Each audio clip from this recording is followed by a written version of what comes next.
관련돼서 질의가 있으시면 질의에 대한 답변을 진행하도록 하겠습니다. 생명공학연구원의 이정숙입니다. 실제적으로 이제 특허 기탁 업무를 맡고 있고요. 뭐 나고야 프로토콜 관련돼서도 이제 제가 대표단으로 참석한 경험도 있고 관련돼 있는 것들이 여러 개 있어서 이제 여쭤보고 싶은데, 일단은 사실은 이 출처 공개 얘기가 굉장히 오래전에부터 있었던 거였고, 저희들이 이제 국제적으로 특허 기탁 기관 IDA가 2년에 한 번씩 모이는 정기 회의도 하고 있는데, 정기 회의 내용에서도 이 출처 공개가 되기 전에 기탁을 받을 때 대부분의 일반 자원들은 소스를 다 봤거든요. 어디서 분리했다. 이게 나고야 프로토콜하고도 관련돼 있는 것도 있지만 그걸 받아서 그냥 받아야 되지 않느냐. 근데 그러나 이제 그동안은 IDA 회의에서는 그건 아니다. 뭐 출처 공개라는 게 결정돼 있는 게 아닌데 그렇게 하는 거는 무리가 있다. 이렇게 얘기를 해서 현재까지는 진행하고 있지 않지만 만약에 이게 이제 사무관님 얘기하셨듯이 우리는 먼저 시작하지 않지만 IDA라는 게 사실은 부다페스트 조약에 가입한 모든 나라가 기탁을 할 수 있는 거잖아요. 실제적으로 저희가 국외에서 자원을 받는 경우들도 기탁받는 경우도 꽤 많거든요. 근데 이제 그게 관련돼서 LMO 관련돼 있는 거는 관련된 서류를 엄청 많이 받아야 돼요. 들어올 때. 그래서 굉장히 복잡하긴 하지만 그걸 처리해서 받고 있는데, 이게 만약에 어떤 나라가 가입을 했다. 거기에. 그럼 저희가 이거를 받을 때 프로세스를 지금 일반 자원의 나고야 프로토콜에 관련된 서류를 받듯이 이것도 다 그거에 맞춰야 되는지, 그런다면 저희들도 준비해야 될 게 굉장히 많아질 것 같아서 그런 거는 또 지금 사실 IDA 회의가 다음 달 결정돼 있는데 제가 이번에 참여를 못하게 돼서 자료를 받으면 저도 이제 그 같이 논의를 한번 드리겠지만, 그런 문제를 좀 한번 같이 검토를 했으면 좋겠다는 말씀을 하나 드리고 싶고요. 그다음 이제 두 번째 질문은 사실은 신방철 박사님한테 DSI 문제, 참 어려운 문제입니다. 근데 이 나고야 프로토콜이 지나고 난 다음에 아마 나미비아가 한번 시작을 했을 거예요. 우리 자원에 대해서는 시퀀싱을 할 때는 다 허가를 받아야 된다. 이런 식으로 해서 그 일반 그 연구용 자원임에도 이게 다 그 컬처 컬렉션에서 다 제외되면 다 클로징이 된 경우가 있었던 걸로 기억합니다. 근데 지금 제가 생각하는 여기서 DSI라는 거는 실제적으로 실물로 존재하는 자원에 대해서 시퀀싱 데이터일 거거든요. 그렇지만 지금 앞에서 얘기했던 합성생물학이나 이런 거는 그게 아닌 자원도 무지 많을 거예요. 왜냐하면 환경 자체에서 DNA를 얼마든지 분석할 수 있고 거기서 유의미한 데이터를 받을 수 있을 건데, 그런 거는 사실 이게 원산지를 확인하기도 굉장히 어렵잖아요. 소스 자체가. 그리고 특히 미생물 같은 경우에는 미국에서 있는 미생물이 한국에는 없다고 보장 못 하잖아요. 정말 뭐 남극이나 북극이나 이렇지 않은 경우. 그러면 이거를 그 DSA를 그렇게 적용할 수 있는 건지. 그리고 이제 사실 오픈 사이언스가 맞는 거거든요. 연구용으로는. 근데 최근 들어서는 이제 중국이 이런 NCBI 같은 대규모 데이터베이스를 만들기 시작했고, 중국에서 나오는 논문들이 전부 다 거기에 등록이 되기 시작했어요. NCBI 등록을 안 해요. 그래서 우리도 지금 연구 데이터 관련돼서 국내에 있는 데이터베이스에다가 KDBS 기탁하자 이런 식으로 지금 계속 그게 일어나고 있잖아요. 이렇게 되면 제가 봐서는 그 정보 자체도 각국이 단독으로 움직이는 게 오픈 사이언스가 아니라 좀 약간 공개는 하되 약간 클로징되어 있는 그 소유권은 각각의 나라가 쥐고 있다, 이렇게 갈 수 있을 것 같거든요. 이런 거를 이렇게 조정하기 위해서는 어떻게 현장에서 좀 해야 될지 그런 의견을 한번 들어보고 싶습니다. 질문이 굉장히 브로드하게 지금 해주셔서 앞부분은 최 사무관님께서 답변을 해주시면 될 것 같고요. 부다페스트 관련돼서 기탁기관이 어떤 애로사항들이 많으신 것 같고요. 두 번째는 이제 DSA 관련돼서 합성생물학 부분을 어떻게 조율할 것인지 질의해 주셨는데, 이거는 그 데이터 관련된 부분이라 최근에 블록화되고 있는 그런 현상들에 대해서도 답변해 주실 것 같은데, 먼저 그럼 최 사무관님께 답변 주시겠습니까? 네. 저희가 지금 IGC가 막 이렇게 급격히 돌아가면서 청 내에서도 여러 부서가 모여서 이제 논의를 했는데요. 사실 아직 이 부분까지는 저희가 생각을 못했습니다. 해당되는 그걸 담당하는 부서도 참석은 했었는데요.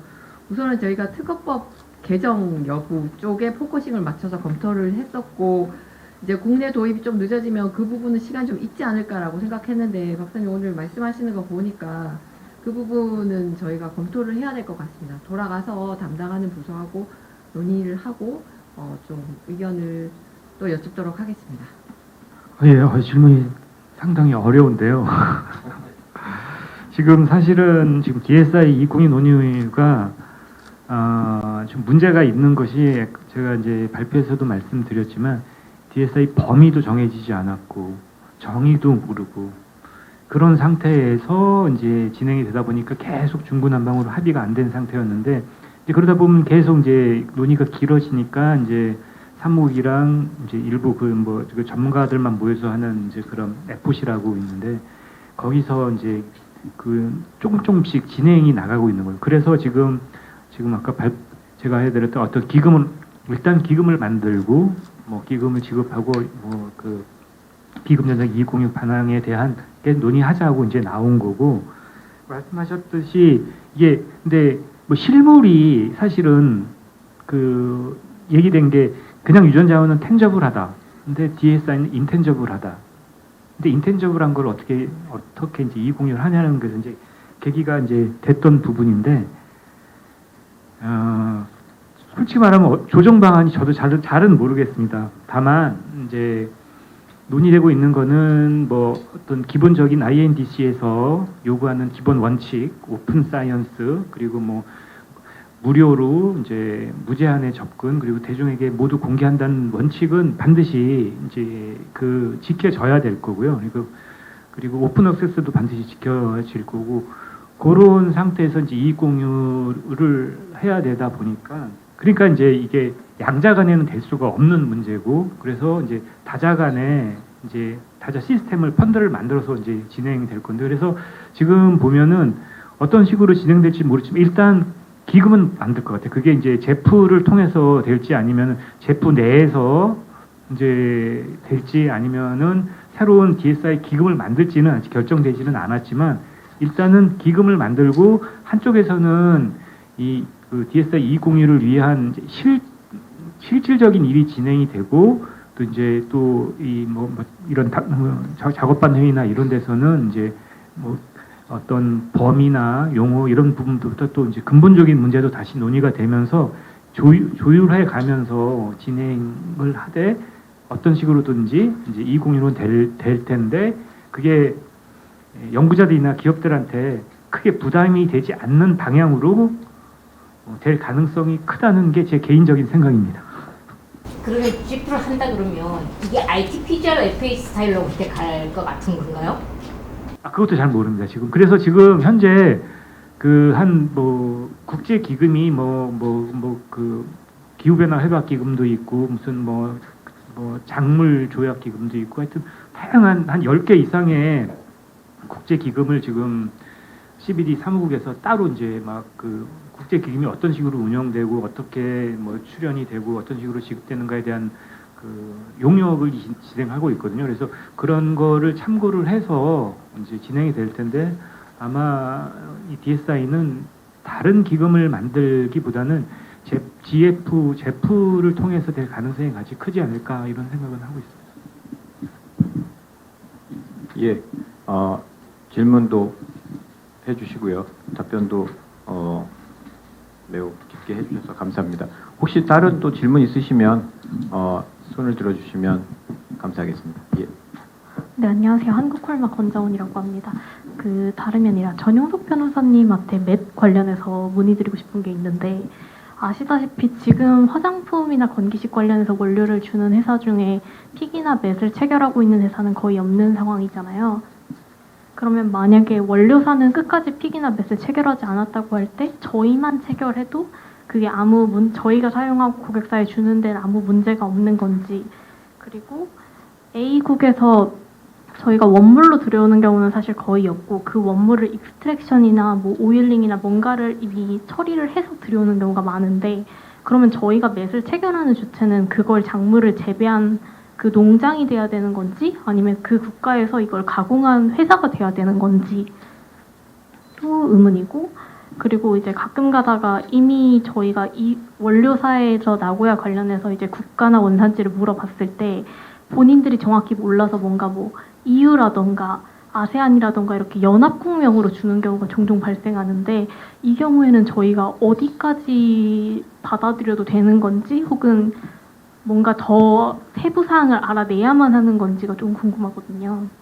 또 저희 질문 주신 분이 저희의 그 경쟁사이자 친구인 홀맛이라 제가 네, 답변드리기가 참 어려운 점은 있지만 그래도 뭐 이런 데서 뵈면 또 다 친구니까요.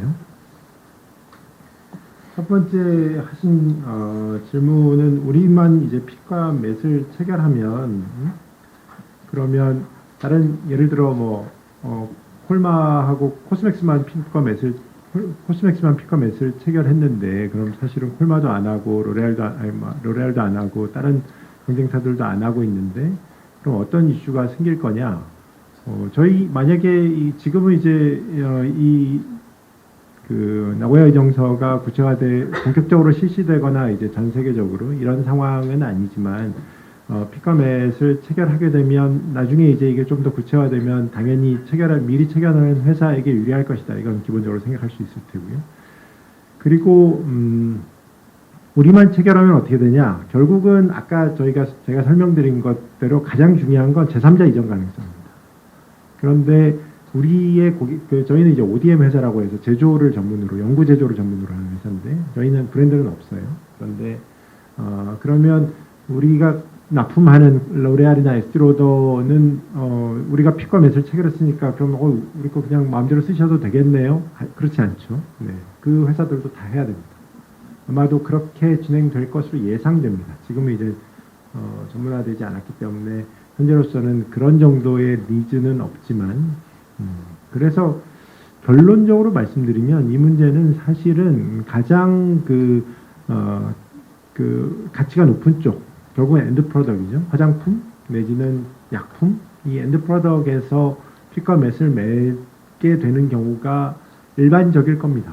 왜냐하면 그 중간에 있는 전전 유통 과정에서의 에이전트들한테 핏과 맷을 맺어봐야 이 제공자 입장에서는 의미가 없거든요. 그렇잖아요. 이 매출액이 적은데 뭐 여기다가 받아봐야 얼마 받겠습니까? 그러니까 최종 프로덕에게 맺는 게 가장 유리할 테고 또 ODM 회사 정도는 맺을 수 있겠죠. 저희도 매출액이 꽤 되니까. 이제 그렇게 될 것이고요. 이제 두 번째 질문 중에 그런 저희 원료에서 굉장히 흔한 얘기입니다. 그러니까 우리가 예를 들어 아까 잠깐 말씀드렸지만 뭐 오미자 추출물 같은 거를 우리가 추출해서 거기에다가 뭐 약간의 유화 성분을 넣어가지고 뭔가 이렇게 또 다른 성분으로 뭐 가공한다든지 아니면 그중에 일부를 또 다르게 가공한다면 그럼 그 가공자랑 우리가 핏맷을 해야 되냐 그 원래 생산한 농장이랑 해야 되냐 당연히 농장이겠죠. 왜냐하면 이거는 처음에 제공한 자일 테고요. 그 가공한 자조차도 심지어 그 제공자하고 핏맷을 맺어야 됩니다. 그러면 그 이후에 전전 유통되는 거니까 그 가공한 원료를 구입한 코스맥스도 당연히 원물하고 그 제공자하고 맺어야 되고 그 이후에 로레알도 맺어야 되고 뭐 이런 식이니까요. 네, 그거는 그렇고 그다음에 이제 예를 들면 아까 지금 우리가 세 번째 질문이 뭐였냐면 예를 들면 연합국 우리가 사실은 이 원료는 에이전트들이 많이 있기 때문에 원료 출처를 알 수 없는 경우가 상당히 많은데 특히 또 그게 또 모호한 경우가 많습니다. 아까 말씀드린 대로 EU나 뭐 예를 들면 뭐 러시아 연합 이런 게도 있고 이제 그런 모호한 경우에 어떻게 할 거냐? 사실은 그거는 그 EU 같은 경우에는 사실 뭐 그 유럽 통합법제를 적용하는 경우도 많으니까 물론 뭐 특허법 같은 경우에도 EU 특허법이 있고 각 국가마다 또 별도의 특허법이 있으니 그러면 개별 국가로 할 거냐 유럽 통합으로 할 거냐 그건 사실 유럽에서 구체적인 가이드라인이 나오겠죠. 이제 그럴 테고 나중에 아마 구체적으로 가면 이게 진짜로 셋업이 되면 그건 당연히 국가별로 될 겁니다. 아니면 지금 EU처럼 예를 들어 EU 통합해서 특허 등록이 되고 각 국가별로 진입하는 단계를 설정할 수도 있을 테고 그건 거기서 제도를 만들기 나름이다 이렇게 생각하고요. 네, 그렇습니다. 현재로서는 어쨌거나 모호한 경우에 출처가 모호한 경우에 어떻게 할 거냐?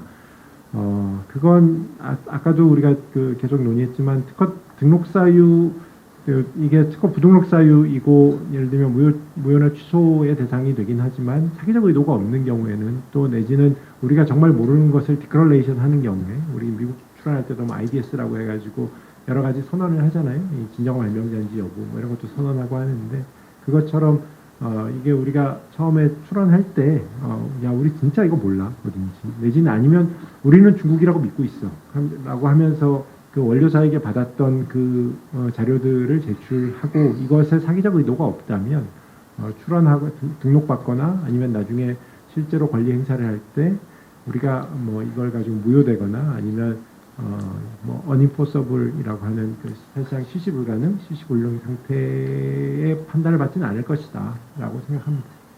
충분한 답변이 되셨을 거라고 생각을 하고 있고요. 앞으로 아마 그 출처 공개 관련된 부분에 있어서 제도화되는 과정에 있어서 뭐 예외 또는 제한, 그다음에 뭐 제재나 구제 조치와 관련된 부분들도 아마 충분히 특허청에서 고민하고 있을 거라고 생각되어집니다. 그래서 아무래도 이런 부분들은 산업계나 각 그 협회들이 계속적인 요구나 요청을 하시는 게 좋지 않을까라는 생각해 보고요. 그 나고야 의정서가 국내에서 이행되는 단계에서도 그런 역할들을 협회나 또는 정부에서 충분히 했을 거라고 저는 했다라고도 좀 보아왔기 때문에 상대적으로 우리나라가 이런 대응이 조금 다른 나라에 비해서 탄탄하다고 저는 생각을 하고 있습니다. 혹시 다른 또 질문 있으시면 한 분 정도만 질문 더 받으면 될 것 같습니다. 시간 관계상.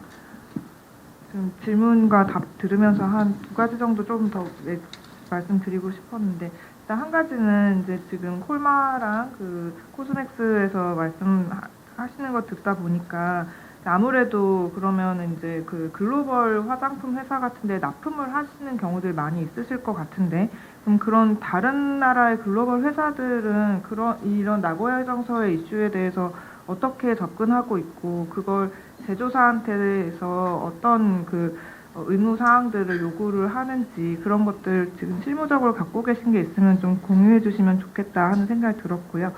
그 두 번째는 이제 그 특허법인 정진의 김승 변리사님께서 그 해주셨던 내용에서 보면 이제 그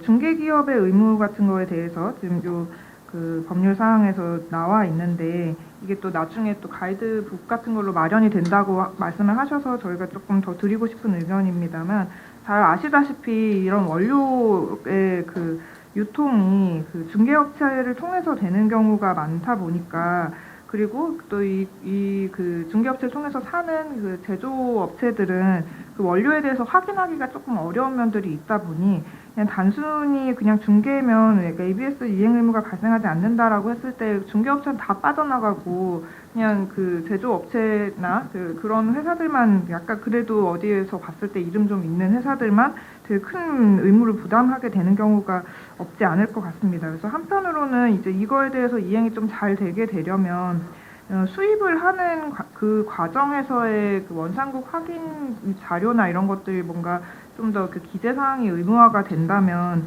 이제 그 구매를 하는 구매자 입장에서도 그걸 좀 확인하기에 좋을 것 같다는 생각이 들고, 또 여기에서 이제 원료의 중간 유통과 단순 중개에 대한 그 내용이 정확하게 어떤 거를 말하는지 좀 분류가 잘 되어야 될 것 같습니다. 그러지 않으면은 이제 그 대부분의 중개업체들이 여기에서 나왔던 내용이나 그때 뭐 가이드북에 있었던 내용들 들으면서 자기들은 의무가 없다라고 해서 이제 그 납품만 하고 그 아무런 책임을 지지 않는 그런 상황도 좀 발생할 수 있지 않을까 우려가 좀 들었습니다. 예, 첫 번째는 전 변호사님께서 답변해 주시면 좋을 것 같고요. 두 번째는 김 대표님께서 답변해 주시면 좋을 것 같은데, 한미에서 실무적으로 부딪히는 부분을 질문하신 것 같은 느낌이 네. 예. 콜마한테는 제가 좀 여쭙고 싶은데 어떻게 하고 계신지. 저희 두 가지 관점에서 저희가 좀 생각해 볼 수 있을 것 같아요. 예를 들면 제조사의 글로벌 업체, 저희 이제 글로벌 쪽 많이 하니까 글로벌 회사의 요구사항을 어떻게 대응하냐, 크게 두 가지입니다. 하나는 첫 번째는 가장 직접적으로는 이런 말 여기서 해도 되는지 모르겠네요.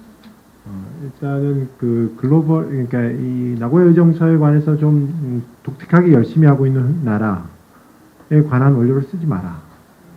네, 누군지는 제가 말씀 안 드리겠습니다. 아마 이해하실 것 같은데, 그게 첫 번째 요구이고요. 이건 꼭 글로벌이 아니고 국내 고객사들도 마찬가지입니다. 왜냐하면 나중에 실제로 구체화되고 뭐 로열티의 0.5%, 나중에 로열티 0.5에서 10%까지 내겠다, 뭐 수취하겠다 이렇게 나오고 있다면 그건 나중에 네가 어떻게 감당할래, 이런 취지니까 웬만하면 원료 수입처를 다변화해라. 이제 이게 첫 번째이고요.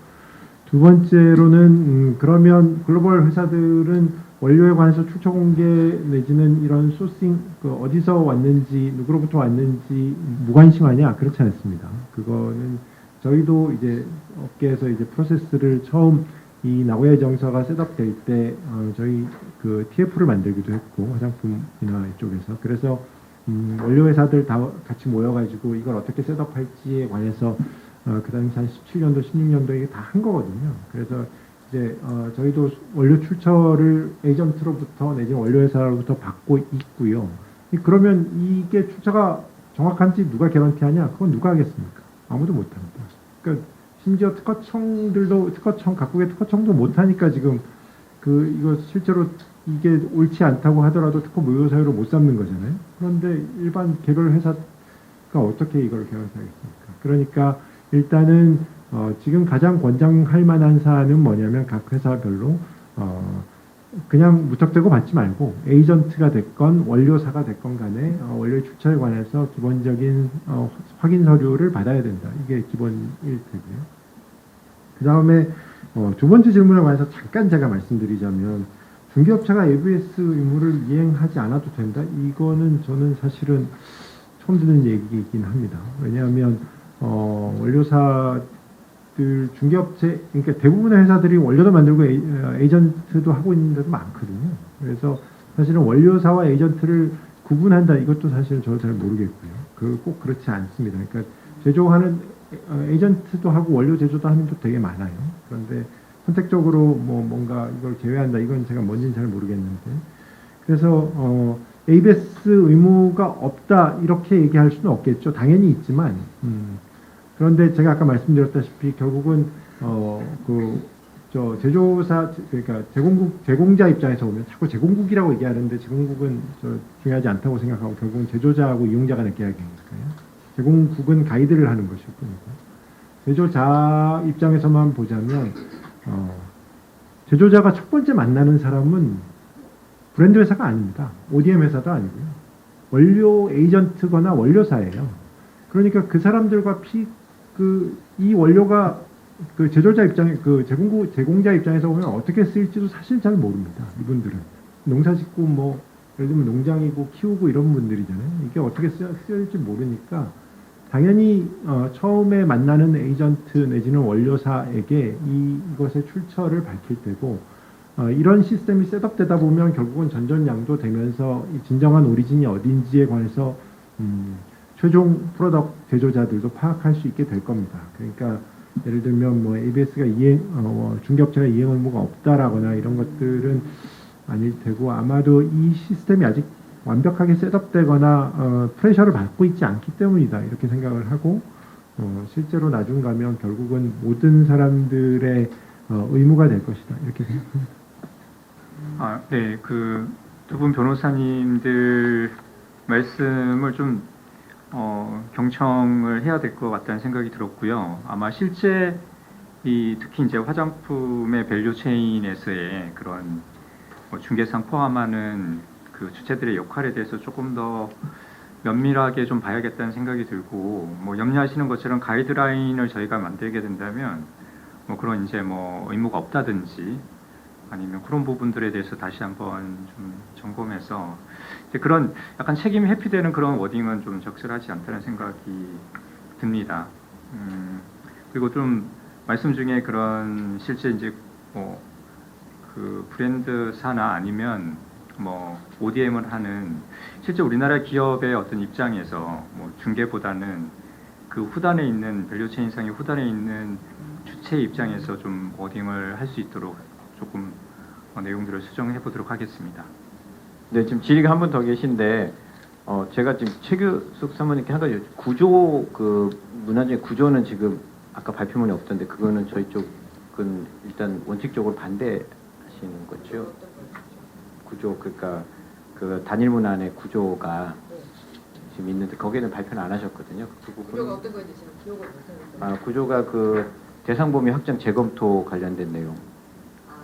확장하는 거기에는 보면 일단 4년까지라고 되어 있어서 그때까지만 버티면 되지 않을까. 저희는 그냥 그 회의를 간 네. 출전단들의 그냥 의견입니까? 의견이었습니다. 네. 그리고 이제 모여야 되니까요. 어쨌든 네, 거기 네. 보면 회의를 할 거거든요. 걔들이 소집을 할 거 아닙니까? 회의 소집이 못되게 하면 되지 않을까라는 아, 예. 알겠습니다. 네, 이야기를 했었습니다. 아니, 저도 이게 나고야 정서가 국내에 이행되면서 이게 양자 조약이니까 이렇게 큰 파급력이 있을 거라고 생각을 안 했는데 이게 뭐 지금 말씀하시는 것처럼 뭐 DSI라든가 출처 공개라든가 계속 논의가 꼬리에 꼬리를 물어서 결국에는 산업계에 큰 영향들을 미치는 상황으로 전개가 돼서 아무래도 이제 계속 대상 범위가 확장되거나 이런 논의들이 진행되는 것에 되게 좀 우려가 있어서 말씀을 드린 거고요. 아까 마지막 질문 한 분만 받고 마치도록 하겠습니다. 네. 네, 바이오너스 정보센터의 김성윤이라고 합니다. 발표와 패널 토의 잘 들었습니다. 질문 안 하려고 했었는데요. 이거 질문 안 하면 이따가 잠을 못 잘 것 같아서. 네, 뭐 해결책이라고 말씀해 주시는 내용들을 보면 당사자들끼리 계약 잘 해라, 또는 계약 시에 유리한 조항을 삽입하거나 불리한 조항은 빼라, 이런 말씀들을 많이 해 주세요. 물론 계약을 하는 입장에서는 당연한 이야기이기 있습니다만 이 의정서나 이런 것들이 논의되는 모든 과정에서 각 당사국들이 참여하고 있고 당소의 대표들이 참여해서 그런 것들 다 결정을 했을 텐데 이거를 개인, 사인, 기업들에게 이 모든 것들을 계약 잘해라라고 말하는 것이 과연 국가로서 과연 책임을 다하고 있는 것인가라는 생각이 좀 들었습니다. 혹시 지금 계신 분들 중에서 이러한 이익 공유에 관련된 이러한 내용들을 논의하는 과정에서 산업부가 어떤 역할을 좀 해줬으면 좋겠다라고 하는 부분에 있어가지고 제안해 주실 수 있다면 말씀을 해주시면 좋을 것 같고요. 두 번째는 DSI 관련돼서 이미 이익 공유를 하겠다라고 원론적으로는 합의가 되었다라고 한다면 그 굉장히 중요한 부분인 것 같은데요. 현 정부의 그 바이오 정책을 살펴보면 그 합성 생물학 기반한 바이오 산업 분야, 특히 바이오 파운드리 같은 경우를 이제 육성을 하겠다라고 하는 그런 정책을 마련을 했고, 최근 정부 여당에서도 장재원 의원실에서 합성 생물학 육성법을 이번 달 안에 발의를 하겠다라고까지 얘기를 하는 과정에서 기업의 입장에서 봤을 때 과연 이것이 국제적인 논의와 우리나라의 이런 바이오 산업의 정책에 대한 그런 내용들이 좀 괴리감이 있는 것은 아닌가, 혹시 산업계에 어떤 영향을 미칠 것인가에 대한 그러한 영향 분석 이런 것들도 좀 필요하실 것 같고 굉장히 많이 어려움도 있을 것 같다는 생각이 듭니다. 그래서 그런 부분에 있어서 기업들은 어떻게 생각하시는지, 그리고 혹이나 우리 신병철 박사님께서는 정부에서, 현 정부에서 이와 같은 것에 어떤 대응을, 어떤 정책을 가지고 대응을 해야 할지 그런 방향성이라는 것들을 좀 뭐 개괄적이라도 좀 제시를 해주실 수 있는지, 두 가지 질문 드립니다. 산업부의 역할보다도 일단 제가 뭐 다른 아까 뭐 계약 관련 그 질문도 있었던 것 같은데 이제 그 이후에 제가 이제 DSA 관련된 질문만 이제 대답을 하겠습니다. 일단 지금 그 국내에서도 합성생물학 육성법이라든가 바이오 파운더라든가 이런 데서 이제 어떤 한 육성하려는 노력은 이제 기울이고 있는 것 저도 이제 알고는 있는데요.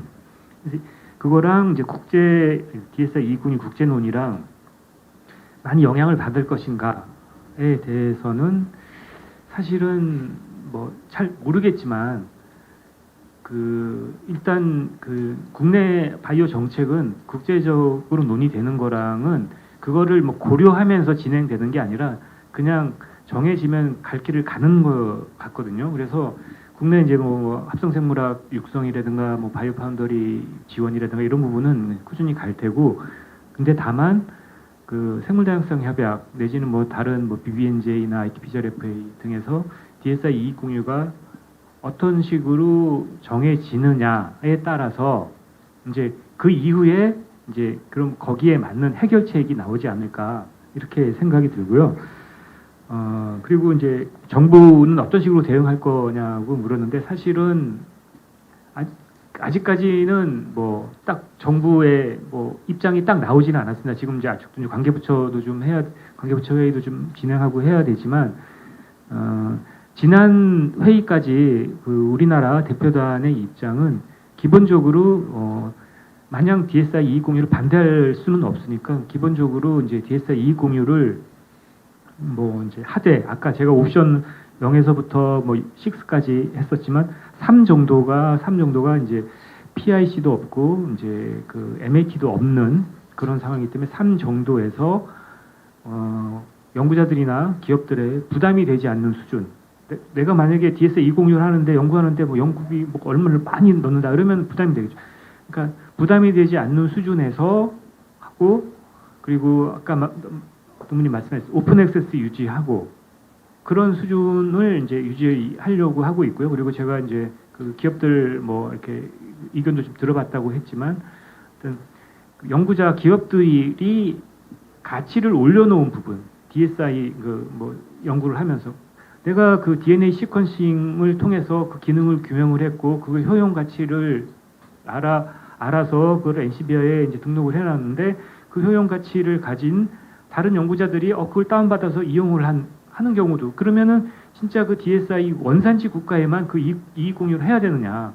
연구자들의 노력은 어떤 식으로 보상을 받아야 하는가? 이런 부분도 분명히 논의가 필요하다고 생각을 해서 뭐 이제 그런 부분, 연구자들의 노력에 대한 보상 방안도 필요하지 않냐 하는 부분을 뭐 이제 뭐 제안은 해볼 생각입니다. 그런 부분은 그렇게 생각을 하고 있고요. 하여튼 그렇게 생각합니다. 좀 시간이 많이 경과가 되는 것 같은데 지금 그 오 전무님이 한마디 하신다고 그래서 뭐 다른 건 아니고 신명철 박사님의 뭐 이공유 주체 옵션 3 얘기하셨는데 옵션 3가 제 아까 기억에는 그 시퀀싱하는 기기를 만드는 회사가 뭐 예시긴 한데 뭐 그게 뭐 아이디어를 할 수도 있습니다. 왜냐하면 NGS 기기라는 게 국내에 개발할 수 있는 업체가 없습니다. 다 해외에서 이제 가지고 오는 거죠.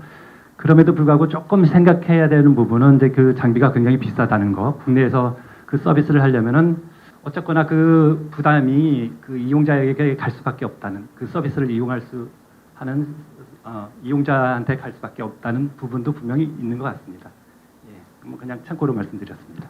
네, 뭐 저도 할 말은 많습니다만 일단 시간이 거의 다 된 관계로 정리를 하도록 하겠고요. 오늘 발제해주신 분들과 토론에 참석해주신 분들, 그다음에 또 이게 플로어에서 늦은 시간까지 이렇게 경청해주신 모든 분들께 감사드리면서요. 오늘 행사는 이것으로 마치도록 하겠습니다. 감사합니다.